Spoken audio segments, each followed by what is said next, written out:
pero halos wala ka ng oras para sa sarili or sa family mo.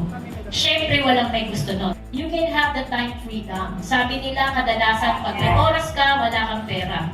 Pag may pera ka, wala kang oras. Sometimes, it's really hard to have both. Tama din. But here in our company, you can have both and more. Alaga tayo. Alagaan nyo rin yung kumpanya. Sipagan natin, galingan natin dito. If you're gonna ask me, gusto ko siyang maalagaan, gusto ko siyang tumagal. Lakasan natin, galingan natin, pakita natin na ang Pilipinas ang pinakamagaling at pinakamagandang bansa na dapat paglagyan ng ganitong oportunidad, tatagal ito.